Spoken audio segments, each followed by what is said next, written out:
Oke guys, makasih banyaknya kita udah kumpul di sini, kita silaturahmi, tapi sengaja kita kumpulkan di sini untuk bahas sebuah diskusi yang keren banget tentang multi level marketing.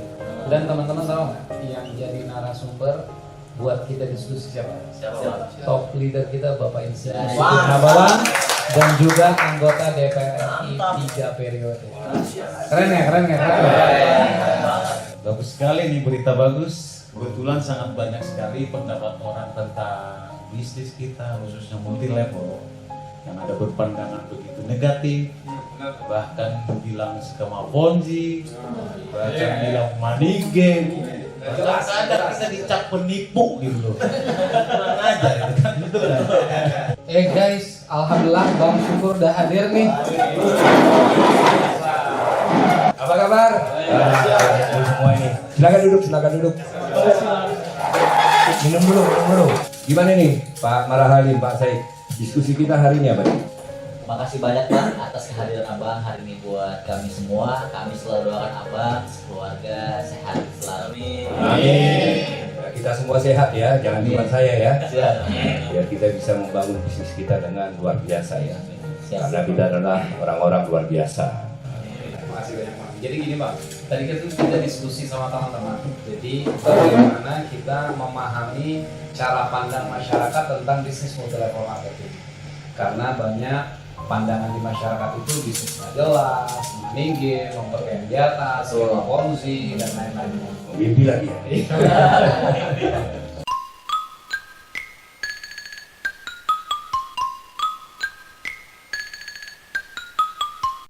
Kami di sini butuh sekali pencerahan Abang mengenai konsep bisnis multi level marketing. Sebenarnya apa sih Bang bisnis multi level marketing itu? Maka untuk memahami apa itu multi level marketing, saya harus menjelaskan kepada kalian konsep pemasaran produk. Itu ada 2 poin penting. Yang pertama adalah strategi pemasaran itu sendiri. Gimana sih cara menjual? Nah, yang kedua adalah strategi penetapan harga jual. Di dalam strategi pemasaran itu ada 3 poin penting, yaitu produk yang akan dipasarkan, kemudian cara mendistribusikan, mulai dari pabrik hingga sampai ke tangan konsumen. Nah, yang ketiga itu adalah mempromosikan. Nah, kita bicara produk. Nah, tentu kan produk yang akan diperjualbelikan kepada penjual lainnya atau langsung kepada konsumen, maka produk tersebut kan harus buat penjelasannya. Apa kandungannya? Apa fungsinya? Bagaimana kualitasnya? Dan lain sebagainya terkait dengan produk tersebut. Bahkan packagingnya, bungkusnya saja harus juga menarik. Nah, kenapa menarik? Agar orang tertarik membeli produk tersebut. Yang kedua, distribusi produk atau kita sebut dengan distributor. Itu adalah aktivitas untuk mendekatkan produk yang diproduksi dari tempat produksi hingga sampai ke konsumen atau pembeli. Nah, biasanya sistem distribusi produk ini dibuat secara berjenjang. Mulai dari distributor paling tinggi yang langsung berhubungan dengan pabrik hingga distribusi terbawah seperti toko atau retailer yang berhubungan dengan konsumen atau pembeli. Jadi jaringan distribusi itu biasanya kita sebut dengan agen distributor. Nah, yang ketiga, promosi produk. Itu adalah kegiatan untuk memperkenalkan produk tersebut kepada publik. Nah, dipromosikanlah semua hal terkait dengan keunggulan produk tersebut. Nah, ada yang mempergunakan media elektronik, media cetak, event, alat-alat peraga, ya, di tempat-tempat publik itu kan kita lihat tuh baliho-baliho kadang-kadang banyak gitu ya. Apalagi di zaman digital sekarang dilakukan dengan media sosial. Nah, penggiat media sosial juga sudah dilibatkan sekarang, yang kita sebut dengan influencer ya. Sekarang pertanyaannya adalah bagaimana sih menentukan harganya? Itu ada 3 poin penting. Yang pertama adalah biaya produksi. Nah, yang kedua adalah biaya distribusi. Kemudian yang ketiga adalah biaya promosi. Itulah yang kita sebut dengan pemasaran konvensional. Dan bisnis yang paling menentukan itu adalah di bisnis produk ini sih. menjadi agen distributor. Orang sampai buka toko ya, sewa ruko, buka toko ya, yang dia dapatkan fee kan gitu. Tetapi kan untuk terlibat di bisnis ini kan ongkosnya mahal. Dia harus siapkan apa? Dia harus siapkan gudang, nah, dia harus siapkan karyawan, dia harus siapkan modal untuk membeli produk awal kan? Gimana? Sudah jelas nggak? Nah, konsep pemasaran konvensional ya.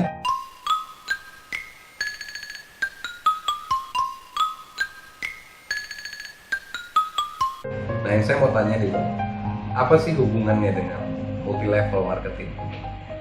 Konsep bisnis multi level marketing adalah konsep bisnis penemuan terbesar manusia di bidang ekonomi. Sesungguhnya multi level marketing tersebut adalah konsep pemasaran produk. Jadi sama seperti pemasaran konvensional yang saya jelaskan tadi. Sama-sama menjual produk, sama-sama memasarkan produk. Maka sebenarnya kita bicara pemasaran itu ada dua. Yang pertama konvensional, yang kedua multi level marketing. Bedanya multi level marketing dengan konsep pemasaran konvensional adalah di multi level marketing tidak mengenal sistem distribusi. Nah, maka produk multi level marketing tersebut kita lihat kan nggak ada di toko. Dan produk multi level marketing tersebut tidak dipromosikan. Nah, harganya bagaimana? Bahwa harga jika produk tersebut dipasarkan secara konvensional atau secara multi level marketing sama, maka biaya promosi, biaya distribusi di konsep pemasaran konvensional itu menjadi bonus. Itu menjadi penghasilan orang yang ada di multi level marketing.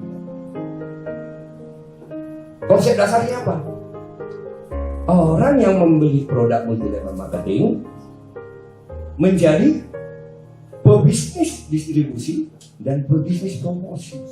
Artinya orang yang membeli itulah yang menjual produk multi level marketing kepada orang lain.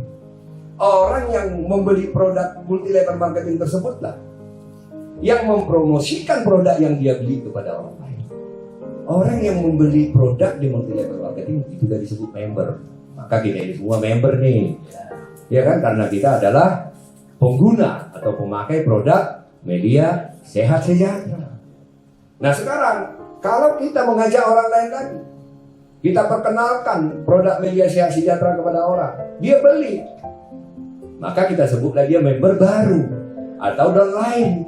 Maka kita menjadi leader. Kita dapat apa? Penghasilan.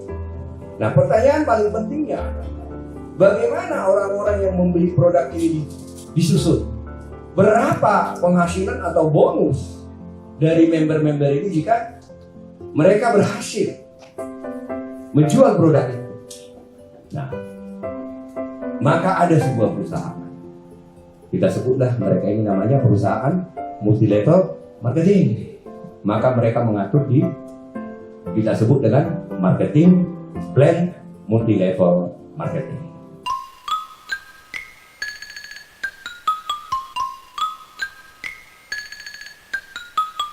Pertanyaan selanjutnya. Oke, saya Bang.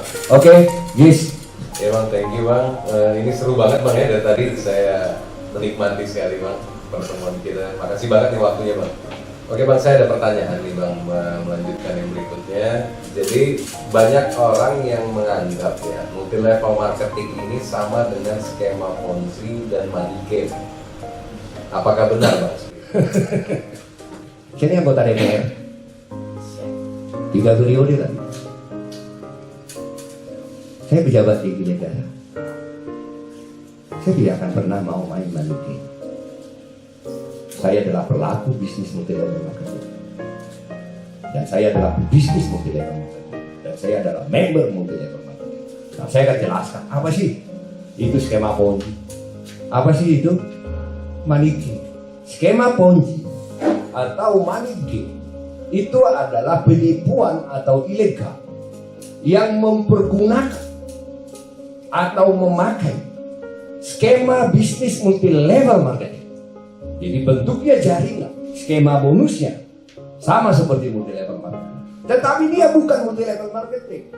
Skema Ponzi dan money game itu tidak memiliki produk. Intinya adalah orang menjadi member, setorkan uang. Dia dapat apa? Tidak ada produk. Maka saat kau setorkan uang tidak dapat produk, ya kau rugi loh. Kau dapat apa? Dapat janji. Kalau di multi level marketing, kau membeli produk senilai uangmu. Ada nggak? Nah, jadi ciri-ciri daripada money game, skema Ponzi yang pertama, dia tidak memiliki produk. Orang disuruh taruh uang, berarti bentuknya investasi. Atau dibuat produk abal-abal. Nilai daripada uang yang ditaruh tidak sebanding dengan produk yang dia dapat. Atau dijanjikan sesuatu. Taruh uang, nanti dikasih seolah-olah sudah ada DP. Nah, kalau dapat sekian member, nanti dikasih mobil, dikasih motor. Ini money game. Kenapa? Dia taruh uang padahal tidak dapat produk, atau dapat produk yang tidak senilai dengan uangnya, karena dijanjikan hal-hal yang tidak mungkin. Yaitu apa? Kalau dapat orang bisa mempengaruhi orang setor uang yang sama atau bahkan lebih besar, nah, dia langsung dapat penghasilan, atau mereka sebut bonus. Tapi bonus itu dari mana? Bukan dari transaksi produk. Tapi bonus itu adalah uang yang menyetorkan itu dikasih ke orang lain. Setor, nah, diambil sebagian dari uang itu dikasih kepada pengajak. Nah, yang kedua apalagi dijanjikan. Nah, nanti uang yang kau taruh sekarang, misalnya contoh 5 juta ini, 6 bulan kemudian akan dapat disetorkan 10% setiap bulan. Artinya orang tidur, taruh duit, dapat duit setelah 5 bulan, tiap bulan dibayar 10%. Atau mereka janjikan apa? Kalau dapat sekian orang, 30 orang, nah, nanti bisa jalan-jalan, nanti bisa melakukan aktivitas ini, nanti akan dapat mobil, akan dapat motor. Sebenarnya yang dibagi-bagi itu adalah uang orang yang gabung. Nanti kejadiannya apa? Sampai pada suatu titik uang yang dibagi-bagi udah habis. Akhirnya apa? Nggak nyampe 1 tahun, orang masuk, udah banyak yang membagi, udah gak bisa lagi dibagi. Yang terjadi apa? Tutup, kabur pemiliknya. Maka siapa yang menjadi korban money game? Siapa yang korban daripada skema Ponzi itu? Yang korban itu adalah orang yang bergabung belakangan. Yang pertama mah uangnya udah balik. Orang belakangan dia nggak dapat apa-apa. Ini tolong diajarkan kepada masyarakat kita, dan mudah-mudahan orang yang mendengarkan diskusi kita ini paham apa itu money game. Jangan dikatakan kita skema Ponzi. Kita transaksi produk.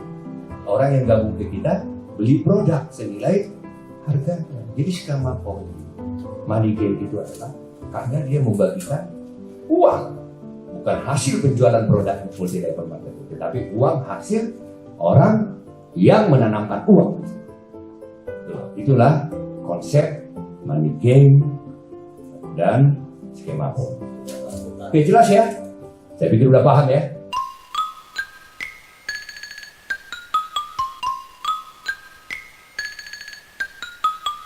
Atau ada pertanyaan berikutnya lagi nih? Siap, saya Bang. Ya, silakan Fikri. Terima kasih Bang atas pencerahan hari ini. Yang luar biasa adalah yang saya mau tanyakan Bang, bagaimana cara memilih multi level marketing yang benar dan yang baik Bang, dan yang layak. Dan yang kedua, apa keunggulan media sehat sejahtera dibandingkan MLM lain Bang? Gitu. Mantap tuh pertanyaannya tuh. Udah langsung menusuk nih. Oke, artinya pertanyaan ini kan udah next level. Nah, kita ini kan member media semua nih. Kenapa sih kita menjadi member media? Saya anggota DPR, kenapa sih tetap bangga menjadi media? Ya kan? Pertanyaan itu luar biasa. Tepuk tangan dulu dong untuk itu. Udah kelamaan kita diskusi. Saya harus ada rapat berikut. Jadi biar kita ketemu lagi diskusi berikutnya ya. Gimana kalau kita lakukan diskusi berikutnya? Kumpul semua, jadi kita bahas nanti di sana parameter memilih multi level marketing dan kenapa kita menjadi member media sehat sejahtera. Jadi diskusi berikutnya ya saya jadi. Pokoknya nanti kalian kontak, kalian kumpul di mana, saya akan datang. Kita akan jelaskan terkait dengan hal itu. Pesan saya, tetap semangat, terus berjuang. Jangan pernah lelah untuk berjuang. Sampaikan salam saya kepada seluruh leader-leader agar mereka tetap berjuang demi kehidupan yang lebih baik. Suruh mereka mendengarkan semua diskusi kita ini. Ajarkan mereka apa yang kita diskusikan sekarang, agar mereka menjadi pelaku bisnis yang handal dan hidupnya jauh lebih baik. Jadi saya, para hadir dan semua rekan-rekan leader, saya mohon izin ya. Oke, terima kasih. Oke guys, gimana, mantap nggak hari ini? So guys, dari sumbernya top leader kita Bapak Insinyur Sukurnawan, anggota DPR RI lagi. Biar nggak salah paham, biar nggak gagal paham, semua diskusi ini tolong dipelajari. Biar nggak asal komen netizen. Gimana Pak Dewan? Alhamdulillah nih hari ini kita udah dapat pemahaman mengenai multi level marketing, ya, skema fungsi dan money game. Next kita akan bahas dan mengetahui lebih lanjut lagi mengenai media sehat sejahtera. Dan berikutnya to be continue. Alright.